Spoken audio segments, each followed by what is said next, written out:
تعالى أعلم. وكان مولد النبي الهادي صلى عليه خالق العباد, the guiding prophet's birthday, upon him blessings of the creator of all servants, عام قدوم الفيل للأقوام بإثر 50 من الأيام, was in the year of the elephant's arrival to Quraysh, about 50 days after the event. So he was born in that year, which is generally recorded as 570 in the books of the Western books, and that's the. I mean, we can't. It's hard to know with absolute certainty if it was, but it was definitely 569, 570. Some will even say 571 or 2. So, and then he says, في يوم الاثنين من شهر الأغر في ثالث الشهر أو الثاني عشر. On Monday in the blessed day of month of Rabi' al-Awwal, the 3rd of the month or the 12th month, you'll get 8, 9, 10, 12. There's different opinions. The dominant and strongest opinion, it was on the 12th. And that's what, it's a national holiday in every single country, Muslim country, with the exception of one. But all the other Muslim countries have it as a national holiday to celebrate the Prophet ﷺ's birthday. And historically, it was celebrated with great fanfare throughout the Muslim world. The fact that the Mawlid has died down so much is, I think, a very bad sign, in fact, in the Muslim Ummah. That's my personal opinion. The Mawlid was an immense time of feeding people, of feeding the poor, of charity, of reading the seerah, of reading the shama'il, reciting qasaid, writing poems, delivering poems, visitations. It was a big time because people just felt the blessing of the Prophet, particularly in that month. But the Mawlid is celebrated throughout the year. By people that celebrate the Mawlid. So it's not that they don't just celebrate it on Rabi' al-Awwal or the 12th, but literally will recite it. It's very beautiful to recite the Mawlid, and Barzanji's is certainly probably the best and most authoritative. Imam al-Kattani, which is the Moroccan Mawlid, has a beautiful Mawlid also recited in Morocco. But it's something that you really want your children exposed to. The Mawlid, it's important to celebrate the birthday of the Prophet ﷺ. The birthday, the Mawlid, if anybody tells you that it's a bid'ah, well, Surah Maryam is basically a Mawlid because it's relating the story of how Jesus was born. And that's what the Mawlid is doing. It's just you relate the story of how the Prophet ﷺ was born. That's all it is. It's looking at his story and celebrating it. Sallallahu alayhi wa alihi wa sallam. بِطَارِعِ الْجَدِي وَكَانَ الْمُشْتَرِي. Okay, we did that.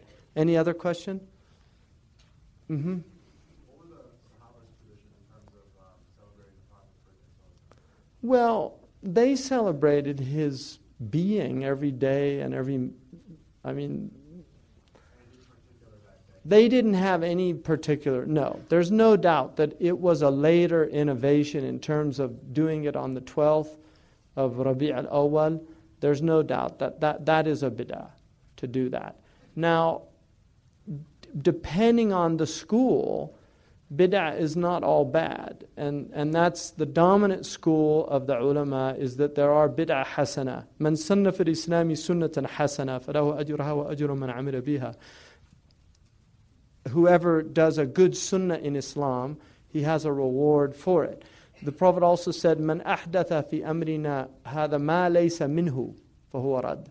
The hadith of Aisha that Imam Nawawi relates, that whoever introduces into the religion what is not from the religion, then it's rejected.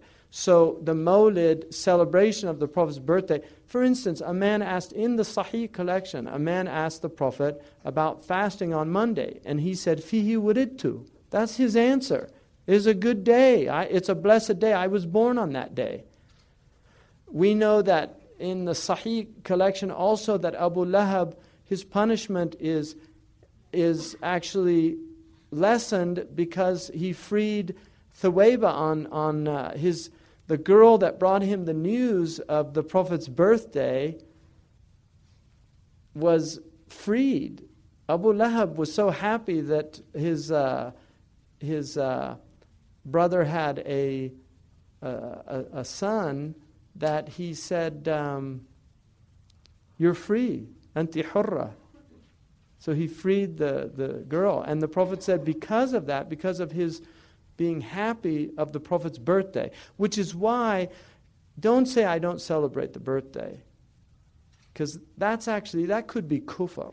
Just the Prophet said people will say, رُبَّ أَحَدِكُمْ يُلْقِي يَتَكَلَّمُ بِكَلِمَةٍ لَا يُلْقِي لَهَا بَالًا. Maybe one of you will say a word, he doesn't think of what it really means. وَتَجُرُّهُ فِي جَهَنَّمَ 70 خَرِيفًا. It will drag him in the hellfire for 70 years. Because he doesn't think of what it means. So to say, I don't celebrate the birthday of the Prophet, أعوذ بالله. I mean, what do you mean you don't celebrate his birthday? You have to. It's a fard to be happy he was born. If you don't celebrate it on that specific day, like I'm going to on the 12th of Rabi' al-Awwal, that's fine. That's a khilaf issue. The dominant opinion is it's permissible and mandub to do it, it's recommended. The other opinion is that it's an innovation and it's better not to do it, that's a valid opinion. The problem is we accept their differences, they don't accept our differences. So what can we do about it?